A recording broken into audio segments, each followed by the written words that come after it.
ഒരു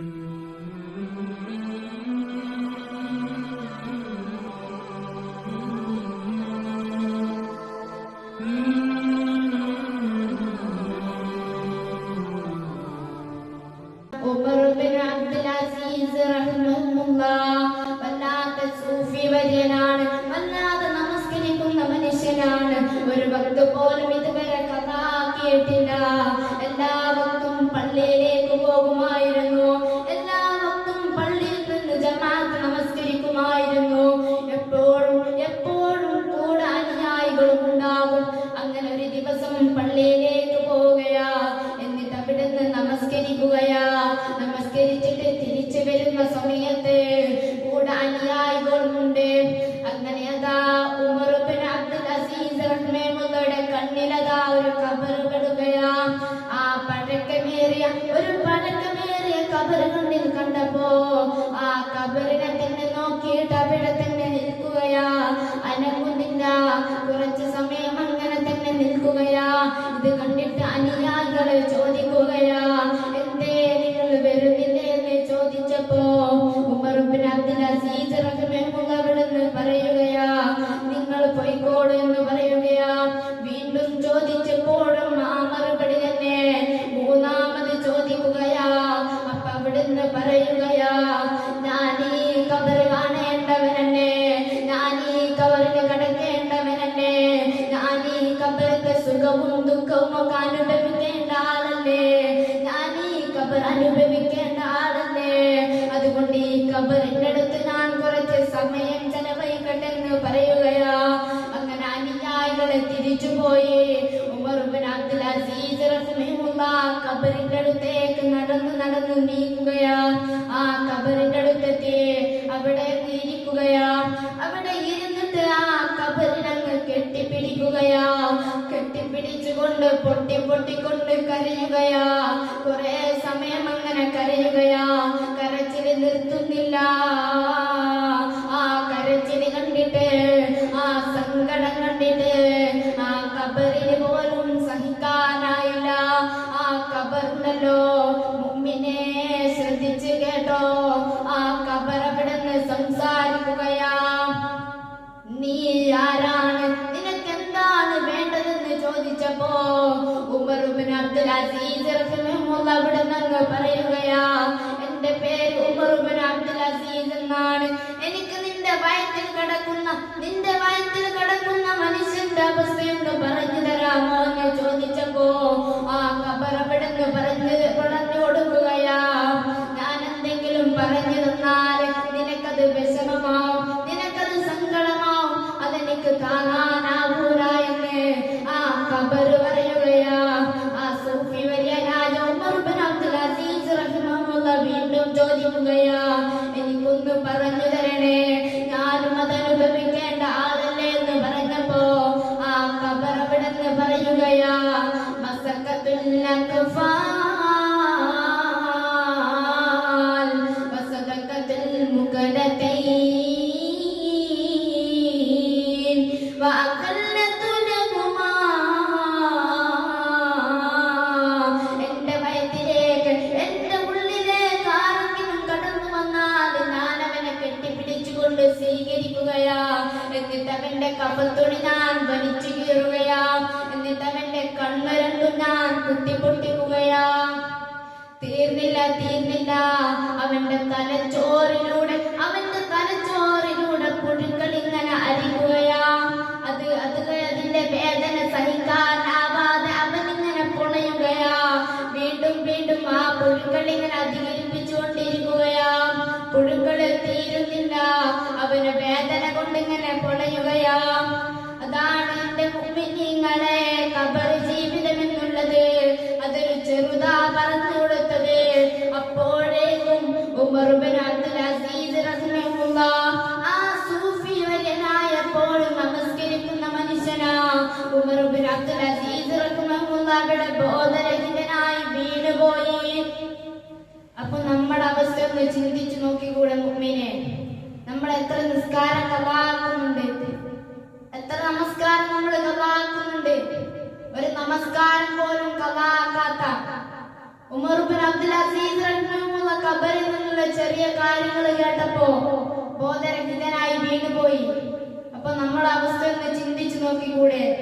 നമ്മള് ഖബറിനെ പറ്റിയിട്ട് ചിന്തിക്കുന്നില്ല, നമ്മള് ഖബറിനെ പറ്റിയിട്ട് ആലോചിക്കുന്നില്ല, നമ്മളെ നിസ്സാരമാക്കിയിട്ടങ്ങ് വിട്ടുകളയുകയാ.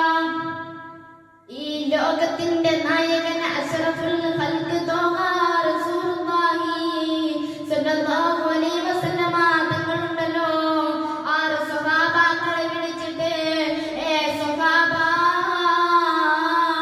നിങ്ങളിത് കേൾക്കണേ എന്ന് പറഞ്ഞുകൊണ്ട് അവിടുന്ന് പറഞ്ഞു കൊടുക്കുകയാ. ലൗലാ യഅലമു മാ യഅതീഹി ബഅദൽ മൗത്ത് വലാ അഖല അഖലാ വലാ ശരിബ ശുർബാ ഇല്ലാ വഹുവ യബ്തീഹ് വയദ്രിബു അലാ സദ്രീ. ഖബർ കണ്ടാ കരയണമെന്നാ, ഖബർ കേട്ടാ ഞെട്ടണമെന്ന എന്ന് ആരാ പറഞ്ഞു കൊടുക്കുന്നത്? ഈ ലോകത്തിന്റെ നായകൻ മുഹമ്മദ് മുസ്തഫ സല്ലല്ലാഹു അലൈഹി വസല്ലമ തങ്ങളാ പറഞ്ഞു കൊടുക്കുന്നത്. സ്വർഗം ഉറപ്പിച്ചതാ, ഒരു തെറ്റ് പോലും ചെയ്യാത്ത മനുഷ്യനാ. അങ്ങനത്തെ നബി സല്ലല്ലാഹു അലൈഹി വസല്ലമ തങ്ങളാ പറയുന്നത്. അപ്പൊ മുഅ്മിനെ നമുക്കൊക്കെ എന്തായിരുന്നു അവസ്ഥ?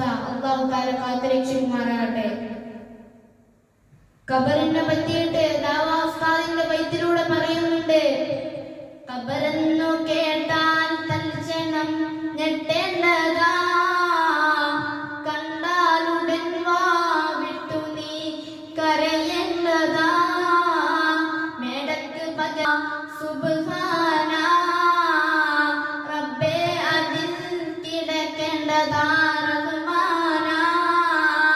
ചതുരും പുഴുക്കളുമാണ് നിനക്കതിരുള്ളത്, മണ്ണിന്റെ തലയിലാണ് നിനക്കതിരുന്നത്.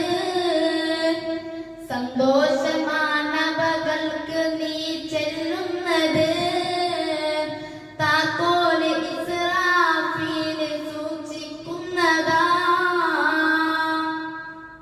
അതാ ഖബറിനെ പറ്റിയിട്ട് പറയുന്നത്. നമ്മൾ ചിന്തിച്ചു നോക്കേണ്ട കാര്യമല്ലേ? ഖബറിന്റെ ചെറിയ ഭയാനകം പറഞ്ഞപ്പോഴേക്കും സൂഫി വര്യനായ മനുഷ്യൻ ഉമർ ബിൻ അബ്ദുൽ അസീസ് റഹിമഹുള്ള ബോധരഹിതനായി വീണുപോയി. ഉമർ ബിൻ അബ്ദുൽ അസീസ് റഹിമഹുള്ള ബോധരഹിതനായി വീണുപോയ ഉമർ ബിൻ അബ്ദുൽ അസീസ് റഹിമഹുള്ള എഴുന്നേൽക്കുകയാ. അതാ ഖബർ അവിടുന്ന് ചിന്തിക്കുകയാ. ഞാൻ പറഞ്ഞത് കൊണ്ടല്ലേ സങ്കടപ്പെട്ടുകൊണ്ട് ബോധരഹിതനായി വീണുപോയത്? എന്നിട്ട് ആ ഖബർ അവിടുന്ന് ചോദിക്കുകയാ. അന്നദുന്ന അലാ അത്ഫാലിനാ തുബ്നാ, നിനക്കെന്റെ വയറ്റിലുള്ള ജീവിതം നന്നാകണമോ? നിനക്കെന്റെ ഉള്ളിലുള്ള ജീവിതം നന്നാകണമോ? നിനക്ക് നിന്റെ ഖബർ സ്വർഗ്ഗപ്പൂന്തോപ്പാകണമോ? മണ്ണറ മണിയറയാകണമോ? എന്നാലുണ്ടല്ലോ 5 കാര്യങ്ങളുമായി നീ ഖബറിലേക്ക് വന്നാൽ, എന്റെ ഉള്ളിലേക്ക് വന്നാൽ നിന്റെ ഖബർ സ്വർഗ്ഗപ്പൂന്തോപ്പാകുമെന്ന് ആദരവായ നബി മുഹമ്മദ് മുസ്തഫ സല്ലല്ലാഹു അലൈഹി വസല്ലമ തങ്ങളാ പറയുന്നത്. അതാ ഉമർ ബിൻ അബ്ദുൽ അസീസ് റഹിമഹുള്ള കരഞ്ഞുകൊണ്ട് അവിടുന്ന് ചോദിക്കുകയാ. ഏതാണ് ആ 5 കാര്യങ്ങള്? ഏതാണ് ആ 5 കാര്യങ്ങളൊന്ന് എനിക്ക് പറഞ്ഞു തരുമോ എന്ന് ചോദിച്ചപ്പോ ആ ഖബർ അവിടുന്ന് പറഞ്ഞു കൊടുക്കുകയാ. നിന്നെ മരണപ്പെട്ട് ഖബർ അടക്കി കഴിഞ്ഞാൽ, അവസാനത്താകും ദുആ ചെയ്ത് ഏടി കഴിഞ്ഞു കഴിഞ്ഞാൽ, അതാ നിന്റെ അടുത്തേക്ക് 2 മലക്കുകൾ വരികയാ. അവരുടെ പേരാ മുൻകർ നക്കീർ അലൈഹിസ്സലാം. എന്നിട്ട് അവര് വന്നുകൊണ്ട് നിന്നോട് ചോദിക്കുകയാ. അവരുടെ കയ്യിൽ വലിയൊരു ദണ്ഡുണ്ടാകും. എന്നിട്ട് നിന്നോട് ചോദിക്കുകയാ. മറബ്ബുക, നിന്റെ റബ്ബാരാണെന്ന് ചോദിക്കുമ്പോ നീ പറയണം, എന്റെ റബ്ബ് അല്ലാഹുവാണ്, എനിക്കാകെ ഒരു ഇലാഹേ ഉള്ളൂ, ഞാൻ ദൈവത്തിനെ വിശ്വസിക്കുന്നുള്ളൂ എന്ന് നീ പറയണം. രണ്ടാമത് ചോദിക്കുകയാ. മൻ നബിയുക, നിന്റെ നബി ആരാണെന്ന് ചോദിക്കുമ്പോ ഈ ലോകത്തിന്റെ നായകൻ അഷ്റഫുൽ ഖൽഖ് ത്വാഹ റസൂലുള്ളാഹി സ്വല്ലല്ലാഹു അലൈഹി വസല്ലമ തങ്ങളാണ് എന്റെ നബി എന്ന് നീ എവിടുന്ന് പറയണം. മൂന്നാമത്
വിജയിക്കേണ്ട വിജയമല്ല മുഅ്മിനീങ്ങളെ. അല്ലാഹു കാത്തുരക്ഷിക്കുമാറാകട്ടെ. അർഹമുർ റഹീമായ മലിക്കുൽ ജബ്ബാറായ അല്ലാഹുവേ, പടച്ചവനെ, ഞങ്ങൾ മരണപ്പെടുന്ന സമയത്ത് ഞങ്ങളുടെ ഖബർ നീ സ്വർഗ്ഗപൂന്തോപ്പാക്കണേ അല്ലാ, മണ്ണറ മണിയറയാക്കണേ അല്ലാ. അല്ലാഹുവേ, ഞങ്ങളിൽ നിന്ന് മൺമറഞ്ഞു പോയവർ അവരുടെ ഖബർ നീ സ്വർഗ്ഗപൂന്തോപ്പാക്കണേ അല്ലാ. അല്ലാഹുവേ, ഞങ്ങളുടെ ഉമ്മ ഉസ്താദുമാർ എല്ലാവർക്കും നീ ആഫിയത്തുള്ള ദീർഘായുസ്സിനെ കൊടുക്കണേ അല്ലാ. അല്ലാഹുവേ, പടച്ചവനെ, പർവ്വതക്കണക്കിന് തെറ്റുകൾ ചെയ്തവരാണല്ലാ, എല്ലാം നീ വിട്ടുപുറത്തു മാപ്പാക്കണേ അല്ലാ. അല്ലാഹുവേ, മരണപ്പെടുന്ന സമയത്ത് ലാ ഇലാഹ ഇല്ലല്ലാഹ് എന്നുള്ള കലിമത്തു തൗഹീദ് ചൊല്ലി സ്വർഗ്ഗത്തിന്റെ ഫോട്ടോ കണ്ട് നെറ്റിത്തടം ഉയർത്തി മരിക്കുന്ന മുത്തഖീങ്ങളിൽ ഭാഗ്യവാന്മാരിൽ ഞങ്ങളെ നീ ഉൾപ്പെടുത്തണേ അല്ലാ എന്ന് ദുആ ചെയ്തുകൊണ്ട് ഞാൻ നിർത്തുന്നു. വാഖിറു ദഅവാന അൽഹംദുലില്ലാഹി റബ്ബിൽ ആലമീൻ. ദുആ വസിയത്തോടെ അസ്സലാമു അലൈക്കും വറഹ്മത്തുള്ളാഹി വബറകാതുഹു.